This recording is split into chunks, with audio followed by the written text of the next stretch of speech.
Queen Victoria is remembered as a great dog lover, but her influence reached far beyond her own kennels.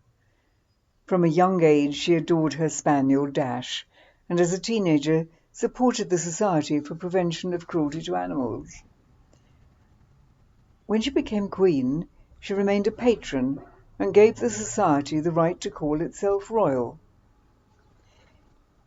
She suggested that medals should be awarded to those who helped animals, and even sketched a cat to be included on the design. She also supported Battersea Dogs Home, where her intervention meant that dogs were kept alive for longer than the law required. Victoria's involvement with the pedigree dog world is perhaps better known. Together with Prince Albert, she encouraged breeding and showing. She sent her collie Darnley and 6 of her Pomeranians to Cruft Show in 1891. All of them won prizes. The Prince of Wales exhibited Basset hounds, and the Queen went on to show Skyes, collies, and more Poms.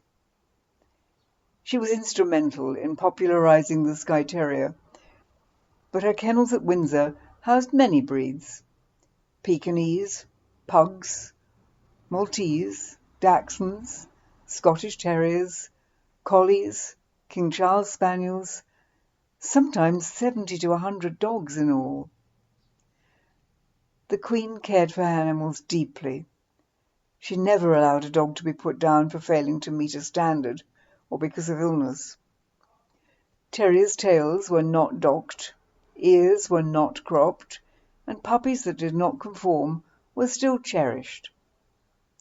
She would don a white apron and feed her dogs herself in what was called the apron room. Near Windsor Castle are gravestones of her beloved pets, with flowers placed on them, just as Queen Alexandra later did.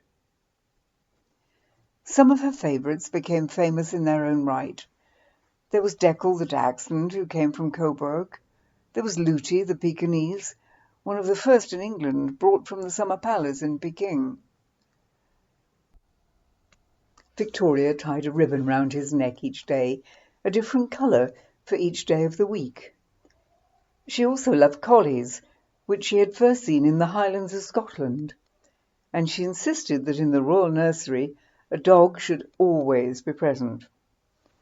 Fox terriers became a particular feature there, with many carrying the Sandringham name.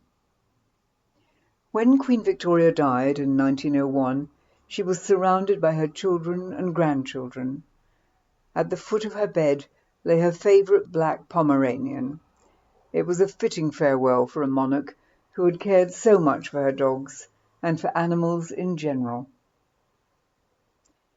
Thank you again for watching and for listening. Please subscribe if you would like to do so, and then we can meet again. Thank you. Bye for now.